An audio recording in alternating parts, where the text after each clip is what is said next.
Price lord, hallelujah. ದೇವರ ನಾಮಕ್ಕೆ ಸ್ತೋತ್ರವಾಗಲಿ. ಪ್ರಾರ್ಥನೆ ಮಾಡಿಕೊಳ್ಳೋಣ. ಸರ್ವ ಸೃಷ್ಟಿಕರ್ತನಾದಂತಹ ತಂದೆಯ ದೇವರೇ, ಮಗನ ದೇವರೇ, ಪರಿಶುದ್ಧಾತ್ಮನೇ, ನಿಮ್ಮ ನಾಮಕ್ಕೆ ಸ್ತೋತ್ರ ಸ್ವಾಮಿ. ಈ ದಿವಸ ಈ ಸಮಯ ಕೂಡ ನಿಮ್ಮಿಂದ ನೇಮಕವಾದಂತಹ ದಿವಸ ಸಮಯವಾಗಿದೆ. ಅದಕ್ಕಾಗಿ ನಿಮಗೆ ಸ್ತೋತ್ರ. ಈ ದಿವಸದ ಸಂದೇಶದ ಭಾಗವನ್ನು ಕೂಡ ಹೇರಳವಾಗಿ ಆಶೀರ್ವದಿಸಿ, ಇದನ್ನು ಕೇಳುತ್ತಿರುವ ನನ್ನ ಸಹೋದರ ಸಹೋದರಿಯರು ಕೂಡ ಚೆನ್ನಾಗಿ ಕೇಳಿ ನಿಮ್ಮ ವಾಕ್ಯಕ್ಕೆ ವಿಧೇಯರಾಗಿ ಆಶೀರ್ವಾದ ಹೊಂದಿ, ಅವರ ಮಕ್ಕಳನ್ನು ಅದೇ ಮಾರ್ಗದಲ್ಲಿ ಅವರು ನಡೆಸಿ ಅವರು ಕೂಡ ಆಶೀರ್ವಾದ ಹೊಂದಿಕೊಂಡು ಇತರರಿಗೆ ನಿಮ್ಮ ಸಾಕ್ಷಿಗಳಾಗುವಂತೆ ಅವರನ್ನು ಮಾರ್ಪಡಿಸಿರಿ. ಹಾಗೆ ಮಾಡುವುದಕ್ಕಾಗಿ ಸ್ತೋತ್ರ. ಯೇಸುವಿನ ನಾಮದಲ್ಲಿ ಪ್ರಾರ್ಥಿಸಿದ್ದೇನೆ, ನಮ್ಮ ತಂದೆಯ ಆಮೆನ್.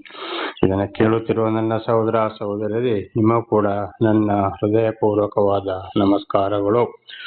ಈ ದಿವಸದ ಸಂದೇಶದ ಭಾಗ ಕೂಡ ಯಾವುದೆಂದರೆ 10 ಆಜ್ಞೆಗಳಲ್ಲಿ 8ನೇ ಆಜ್ಞೆ ಭಾಗ 2, ದಶಾಂಶ ಕಾಣಿಕೆ ಯಾರಿಗೆ.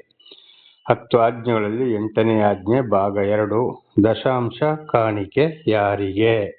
ದೇವರ ನಾಮಕ್ಕೆ ಸ್ತೋತ್ರವಾಗಲಿ. ವಚನದ ಕಡೆಗೆ ಹೋಗೋಣ. ನಿನ್ನೆ ಸಂದೇಶದಲ್ಲಿ ನಾವು ಕದಿಯಬಾರದು, ಈ ಲೋಕದ ವಿಷಯದಲ್ಲಿ ಆ ವಸ್ತುಗಳು ಯಾರದ್ದು ಕೂಡ, ಹಾಗೂ ದೇವರಿಂದ ಕೂಡ ನಾವು ಕಾಣಿಕೆಯನ್ನ ಕದ್ದುಕೊಂಡ್ರೆ ನಾವು ಯಾವುದೇ ಪ್ರಾರ್ಥನೆಗೆ ಉತ್ತರ ಸಿಕ್ಕುವುದಿಲ್ಲ. ಬಹಳ ಕಷ್ಟ, ಸಂಕಟ, ದುಃಖಗಳನ್ನು ಅನುಭವಿಸಬೇಕಾಗ್ತದೆ. ಹಾಗೆ ಆ ಪ್ರಾರ್ಥನೆ ನಾವು ದೇವರಿಗೆ ಸಲ್ಲತಕ್ಕಂಥ ದಶಾಂಶ ಕಾಣಿಕೆಯನ್ನು ಸಲ್ಲಿಸಿದ್ರೆ ಪರಲೋಕದಿಂದ ನಾನು ಬಹಳಷ್ಟು ನಿಮಗೆ ಆಶೀರ್ವಾದ ಮಾಡ್ತೇನೆ ಎಂಬುದಾಗಿ ಆ ಸಂದೇಶವನ್ನು ನಿನ್ನೆ ನಾವು ತಿಳಿದುಕೊಂಡಿದ್ದೇವೆ. ಇವತ್ತೀಗ ಈ ಕಾಣಿಕೆ ಯಾರಿಗೆ ಎಂಬುದಾಗಿ. ದೇವರ ನಾಮಕ್ಕೆ ಸ್ತೋತ್ರವಾಗಲಿ. ಹಲ್ಲೆಲೂಯಾ. ಹಾಗೆ ಮೀಕ 7ನೇ ಅಧ್ಯಾಯ 6ನೇ ವಚನ. ಮಗನು ತಂದೆಯನ್ನು ತುಚ್ಛೀಕರಿಸುತ್ತಾನೆ, ಮಗಳು ತಾಯಿಗೆ ಎದುರೇಳುತ್ತಾಳೆ, ಸೊಸೆಯು ಅತ್ತೆಯನ್ನು ವಿರೋಧಿಸುತ್ತಾಳೆ. ಹೀಗೆ ಒಬ್ಬ ಮನುಷ್ಯನಿಗೆ ಅವನ ಮನೆಯವರೇ ವೈರಿಗಳಾಗುವರು ಎಂಬುದಾಗಿ. ದೇವರ ನಾಮಕ್ಕೆ ಸ್ತೋತ್ರವಾಗಲಿ. ಹಲ್ಲೆಲೂಯಾ. ಹಾಗೆ ಇವತ್ತು ದೇವರೊಂದು ಕುಟುಂಬದಲ್ಲಿ ಒಬ್ಬರನ್ನು ಯಾರನ್ನು ಆರಿಸಿಕೊಳ್ತಾರೋ ಅಂಥವರು ಸರಿಯಾಗಿ ಮತ್ತೆ ದೇವರ ಮಾರ್ಗದಲ್ಲಿ ನಡೆಯುವಾಗ ದೇವರ ವಿಷಯವನ್ನ ಗಂಡಾಗ್ಲಿ ಹೆಣ್ಣಾಗ್ಲಿ ಇತರರಿಗೆ ತಿಳಿಸಿದಾಗ ಅವರೇ ವಿರೋಧವಾಗ್ತಾರೆ. ಯಾಕೆಂದ್ರೆ ಕೆಲವರು ಪ್ರಾಪಂಚಿಕ ವಿಷಯದಲ್ಲಿ ಇರುತ್ತಾರೆ. ಆವಾಗ ದೇವರು ಈ ರೀತಿ ಹೇಳ್ತಾರೆ, ಇದು ಸರಿ, ಇದು ತಪ್ಪು, ಇದು ಮಾಡಬಾರ್ದು, ಇದು ಮಾಡಬೇಕು, ಇದು ತಿನ್ಬೇಕು, ಇದು ಕುಡಿಬಾರದು, ಈ ರೀತಿ ನಾವು ಜೀವಿಸಬೇಕು ಅಂತ ಹೇಳೋತ್ತಿಗೆ ಅವರಿಗೆ ಪ್ರಾಪಂಚಿಕ ವಿಷಯವನ್ನ ಬಿಟ್ರೆ ಬದುಕಲಾಗುವುದಿಲ್ಲ. ದೇವರ ವಾಕ್ಯಕ್ಕೆ ಅವರು ವಿರುದ್ಧವಾಗಿರುತ್ತಾರೆ.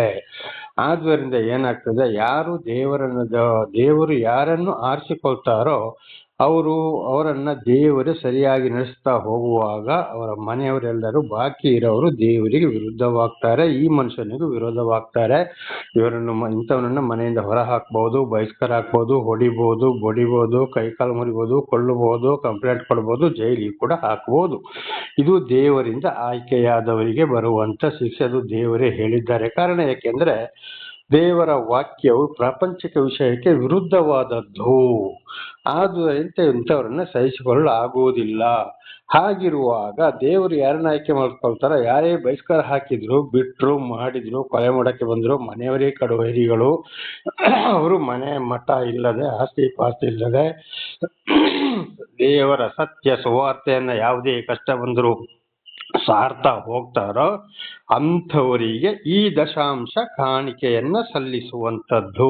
ದೇವರ ನಾಮಕ್ಕೆ ಸ್ತೋತ್ರವಾಗಲಿ. ಹಲ್ಲೆಲೂಯಾ. ಹಾಗೆ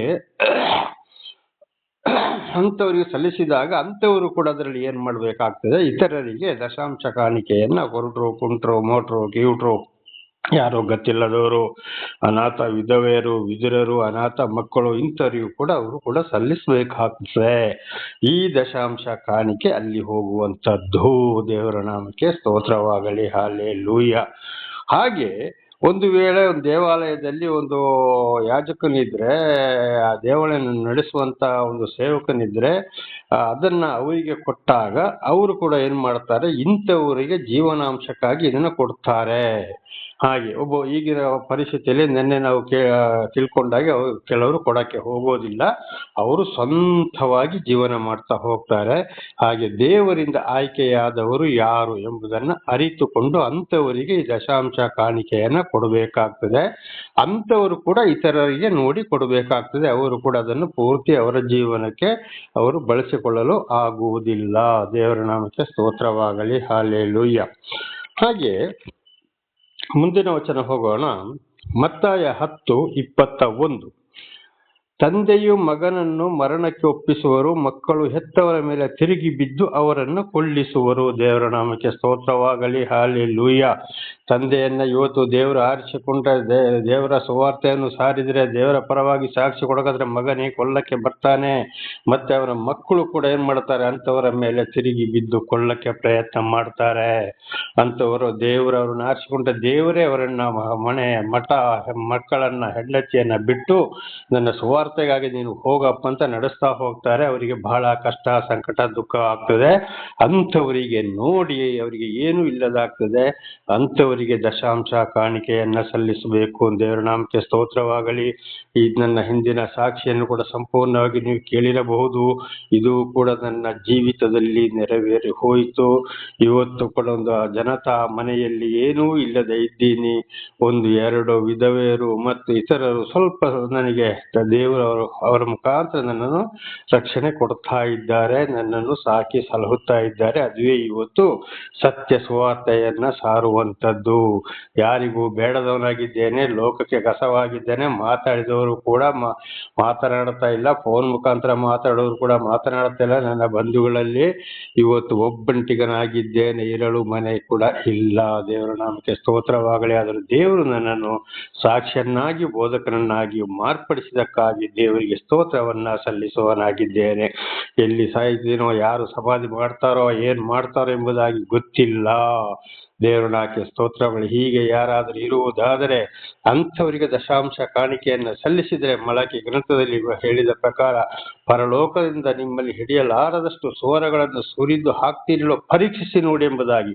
ಖಂಡಿತವಾಗಿ ನನ್ನ ಸಹೋದರ ಸಹೋದರಿ ಆಶೀರ್ವಾದ ಹೊಂದುತ್ತೀರಿ.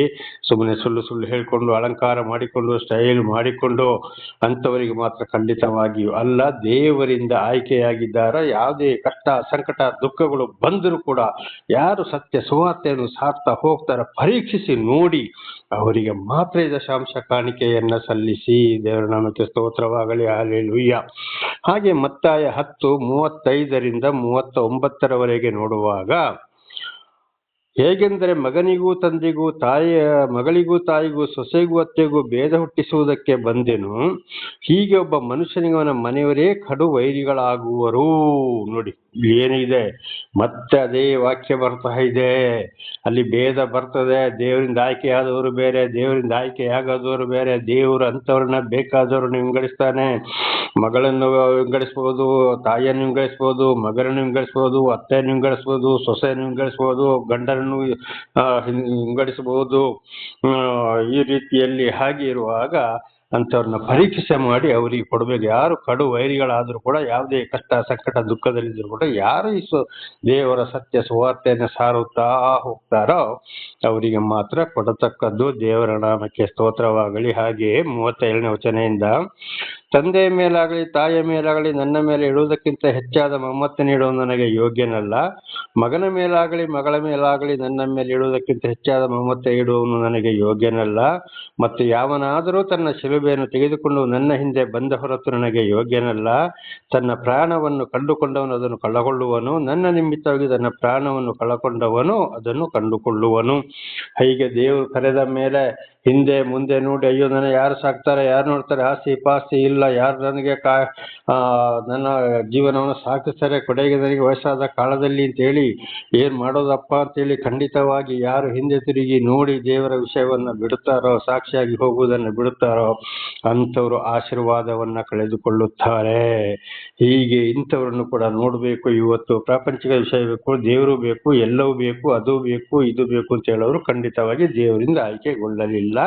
ಅಂಥವರಿಗೆಲ್ಲ ಈ ವಾಕ್ಯದ ಪ್ರಕಾರ ಯಾರಿದ್ದಾರೋ ಅಂಥವರಿಗೆ ಮಾತ್ರ ಈ ದಶಾಂಶ ಕಾಣಿಕೆಯನ್ನ ಸಲ್ಲಿಸುವಂಥದ್ದು. ದೇವರ ನಾಮಕ್ಕೆ ಸ್ತೋತ್ರವಾಗಲಿ. ಹಲ್ಲೆಲೂಯಾ. ಹಾಗೆ ಮುಂದಿನ ವಚನಕ್ಕೆ ಹೋಗೋಣ. ಮತ್ತಾಯ 19:29-30. ಮತ್ತು ನನ್ನ ಹೆಸರಿನ ನಿಮಿತ್ತ ಮನೆಗಳನ್ನಾಗಲಿ, ಅಣ್ಣ ತಮ್ಮಂದಿರನ್ನಾಗಲಿ, ಅಕ್ಕ ತಂಗಿಯರನ್ನಾಗಲಿ, ತಂದೆಯನ್ನಾಗಲಿ, ತಾಯಿಯನ್ನಾಗಲಿ, ಮಗಳನ್ನಾಗಲಿ, ಭೂಮಿಯನ್ನಾಗಲಿ ಬಿಟ್ಟು ಬಿಡೋರೆಲ್ಲರಿಗೆ ಅನೇಕ ಪಾಲು ಹೆಚ್ಚಾಗಿ ಸಿಕ್ಕುವುದು ಮತ್ತು ಅವರು ನಿತ್ಯ ಜೀವಕ್ಕೆ ಬಾಧ್ಯರಾಗುವರು. ಆದರೆ ಬಹುಮಂದಿ ಮೊದಲಿನವರು ಕಡೆಯವರಾಗುವರು, ಕಡೆಯವರು ಮೊದಲಿಗನಾಗುವರು. ಆದರೆ ಈ ರೀತಿಯಲ್ಲಿ ಆದ್ರೆ ಇಲ್ಲಿ ಹೆಂಡತಿ, ಮಕ್ಕಳು, ತಂದೆ, ತಾಯಿ, ಮಕ್ಕಳನ್ನು, ಭೂಮಿಯನ್ನು ನೀನು ಬಿಡುವಂತ ದೇವರು ಹೇಳಿಲ್ಲ. ಒಂದು ವೇಳೆ ದೇವರಿಂದ ಆಯ್ಕೆಯಾದವರಿಗೆ ಈ ರೀತಿ ಕುಟುಂಬ ಸಂಸಾರಗಳಲ್ಲಿ, ಬಂಧುಗಳಲ್ಲಿ ವಿರೋಧ ಬರುತ್ತದೆ. ಅಂತ ಟೈಮಲ್ಲಿ ನೀನು ಬಿಡಕ್ಕೂ ತಯಾರಾಗಿರ್ಬೇಕು, ನನ್ನ ಹಿಂದೆ ಬರಕ್ಕೂ ನೀನು ತಯಾರಾಗಿರ್ಬೇಕು. ಹಾಗಾದ್ರೆ ಮಾತ್ರ ನೀನು ಏನಾಗ್ತೀಯ, ಅನೇಕ ಪಾಲು ನೀನು ಎಷ್ಟು ನಷ್ಟಪಟ್ಟು ಎಲ್ಲವನ್ನ ಬಿಟ್ಟು ಬರ್ತೀಯ, ಅದರ ಅನೇಕ ಪಾಲು ನಿನಗೆ ಹೆಚ್ಚಾಗಿ, ಅಂದ್ರೆ ಖಂಡಿತವಾಗಿ ದೇವರವರನ್ನ ನಡೆಸ್ತಾ ಇರುವಾಗ ಸಾಕ್ಷಿಯನ್ನಾಗಿ, ಅವರು ಸಾಕ್ಷಿಯಾಗಿ ಬೋಧನೆಯಾಗಿ ಹೋಗ್ತಾ ಇರುವಾಗ ಇತರರ ಮುಖಾಂತರ ಅವರಿಗೆ ಬೇಕಾಗಿದ್ದನ್ನ ಕೊಟ್ಟು ದೇವರು ರಕ್ಷಣೆ ಕೊಡೋರಾಗಿದ್ದಾರೆ. ದೇವರ ನಾಮಕ್ಕೆ ಸ್ತೋತ್ರವಾಗಲಿ. ಮತ್ತು ನಿತ್ಯ ಜೀವ ಅಂದರೆ ಖಂಡಿತವಾಗಿ ಪರಲೋಕಕ್ಕೆ ಒಂದು ದಾರಿ ಇದೆ, ಪರಲೋಕಕ್ಕೆ ಒಂದು ಮಾರ್ಗವಿದೆ ಅಂಥವರಿಗೆ. ಆದ್ರೆ ಇದನ್ನು ಎಲ್ಲರಿಗೂ ಸ್ವೀಕಾರ ಮಾಡೋಕ್ಕೂ ಸಾಧ್ಯ ಇಲ್ಲ. ಆದ್ರಿಂದ ಸ್ವೀಕಾರ ಮಾಡೋರೇ ಮಾಡಬೇಕು. ದೇವರಿಂದ ಆಯ್ಕೆಯಾದವರು ಮಾತ್ರ ಯಾವುದೇ ಕಷ್ಟ, ಸಂಕಟ, ದುಃಖ ಬಂದ್ರು ನನಗೆ ಯಾವುದೂ ಬೇಡ, ನಾನು ದೇವರನ್ನು ಹಿಂಬಾಲಿಸಿ ಹೋಗ್ತೇನೆ ಅಂತೇಳಿ ಹೊರಡುತ್ತಾರೆ. ಅಂಥವರನ್ನ ದೇವರು ಕರೆದಿರುತ್ತಾರೆ, ದೇವರೇ ನಡೆಸ್ತಾರೆ. ದೇವರ ನಾಮಕ್ಕೆ ಸ್ತೋತ್ರವಾಗಲಿ. ಇಂಥವರಿಗೆ ಕೊಡಬೇಕಾಗಿದೆ ದಶಾಂಶ ಕಾಣಿಕೆಯನ್ನ. ಹಲ್ಲೆಲೂಯಾ. ಹಾಗೆ ಮುಂದಿನ ವಚನಕ್ಕೆ ಹೋಗೋಣ. ಮತ್ತಾಯ 25:35-40. ಇಲ್ಲಿ ನೋಡುವಾಗ ಇದು ದಾನ ಧರ್ಮದ ಬಗ್ಗೆ.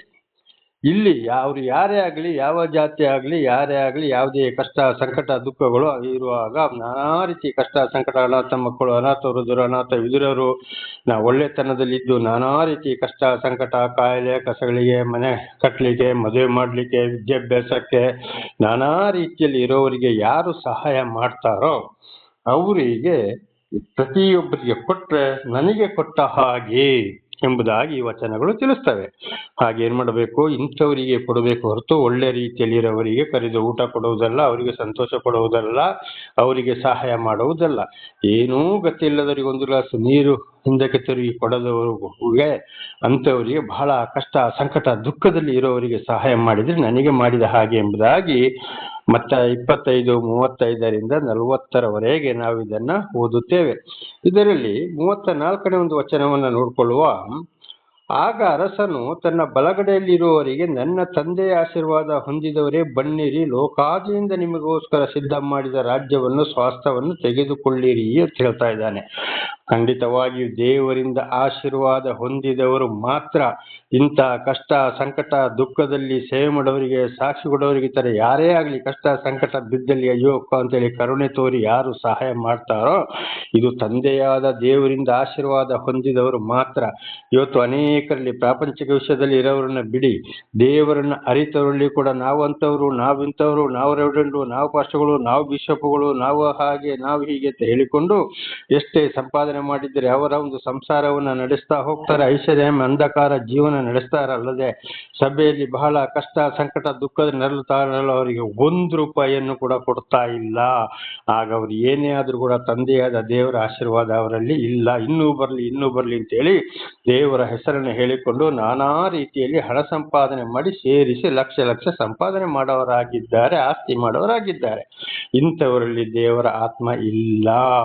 ಆದ್ರೆ ಯಾರಲ್ಲಿ ಇಂಥ ಒಂದು ಗುಣಗಳು ಇವೆಯೋ ಅವರು ತಂದೆಯಾದ ದೇವರಿಂದ ಆಶೀರ್ವಾದವನ್ನು ಹೊಂದಿದ್ದಾರೆ, ಅಂಥವರು ಪರಲೋಕಕ್ಕೆ ಹೋಗುವುದು ನಿಶ್ಚಯ ಎಂಬುದಾಗಿ ಮತ್ತಾಯ 25:34 ಅಧ್ಯಾಯ ನಮಗೆ 25ನೇ ಅಧ್ಯಾಯ 34ನೇ ವಚನ ನಮಗೆ ತಿಳಿಸಲ್ಪಡುತ್ತದೆ. ದೇವರ ನಾಮಕ್ಕೆ ಸ್ತೋತ್ರವಾಗಲಿ. ಆದರೆ ಯಾರು ಅವರಲ್ಲಿ ಇದ್ದುಕೊಂಡು ಖಂಡಿತವಾಗಿ ಇಂಥವರಿಗೆ ಸಹಾಯ ಮಾಡುವುದಿಲ್ಲವೋ ಅಂಥವರು ಶಾಪಗ್ರಸ್ತರೆಂಬುದಾಗಿ ಮತ್ತಾಯ 25ನೇ ಅಧ್ಯಾಯ 41-46 ನಾವು ಓದಿಕೊಳ್ಳಬಹುದು. ಇವತ್ತು ಧಾರಾಳವಾಗಿದ್ದು ಬರೀ ಬಾಯಲ್ಲಿ ಬೋಧನೆ, ಸಾಕ್ಷಿಯನ್ನು ಇದ್ದುಕೊಂಡು ಅವರೇ ಸಂಪಾದನೆ ಮಾಡ್ತಾರೆ ಹೊರತು ಇಂಥ ಸಭೆಗಳಲ್ಲಿ ಆಗಲಿ, ಇತರರಿಗಾಗಲಿ ಅವರಿಗೆ ಸಹಾಯ ಮಾಡುವುದಿಲ್ವೋ, ಕಷ್ಟ, ಸಂಕಟ, ದುಃಖದ ಮೇಲೆ ಕರುಣೆ ಬರುವುದಿಲ್ವೋ, ಇವರು ಶಾಪಗ್ರಸ್ತರು ಎಂಬುದಾಗಿ ಮತ್ತಾಯ 25:41-46 ನಾವು ಇದನ್ನು ಓದಬಹುದು.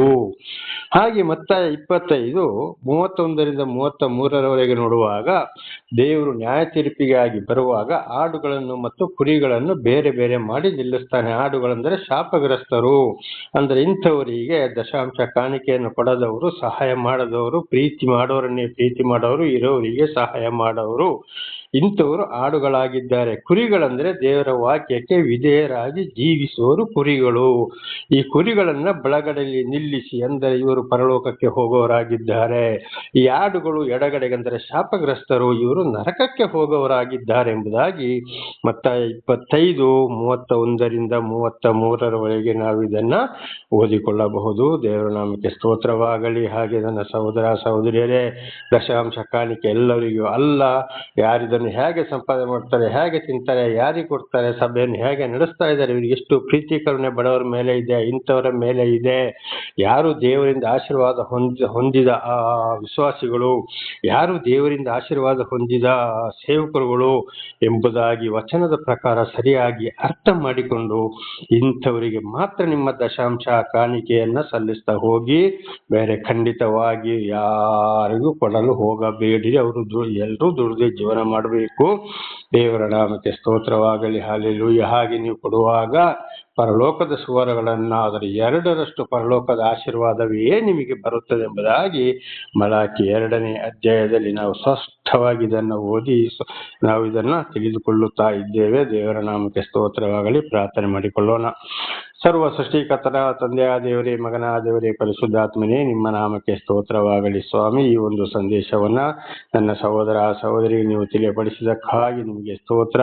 ಇದರಲ್ಲಿ ಏನಾದರೂ ತಪ್ಪಿ ಹೋದರೆ ಇದನ್ನು ಸರಿಪಡಿಸಿಕೊಂಡು ನಿಮ್ಮಿಂದ ಆಶೀರ್ವಾದವನ್ನು ಹೊಂದಿ ಅವರ ಮಕ್ಕಳನ್ನು ಅದೇ ಮಾರ್ಗದಲ್ಲಿ ನಡೆಸಿ ಅವರು ಕೂಡ ಸಾಕ್ಷಿಗಳಾಗಿ ಜೀವಿಸುವಂತೆ ಆಶೀರ್ವದಿಸಿರಿ. ನಿಮ್ಮ ವಾಕ್ಯಕ್ಕೆ ವಿಧೇಯರಾಗಿ ಜೀವಿಸುವಂತೆಯೂ ಆಶೀರ್ವದಿಸಿರಿ. ನಿಮ್ಮ ಪ್ರೀತಿ ಕರುಣೆ ಸದಾ ಯಾವಾಗಲೂ ಇವರ ಎಲ್ಲರ ಮೇಲೆಯೂ ಇರಲಿ. ಯೇಸುವಿನ ನಾಮದಲ್ಲಿ ಪ್ರಾರ್ಥಿಸಿದ್ದೇನೆ ನಮ್ಮ ತಂದೆ, ಆಮೇನ್. ಇದನ್ನು ಕೇಳುತ್ತಿರುವ ನನ್ನ ಸಹೋದರ ಸಹೋದರಿ, ನಿಮಗೂ ನನ್ನ ಧನ್ಯವಾದಗಳು. ದೇವರು ನಿಮ್ಮನ್ನು ಹೇರಳವಾಗಿ ಆಶೀರ್ವದಿಸಲಿ.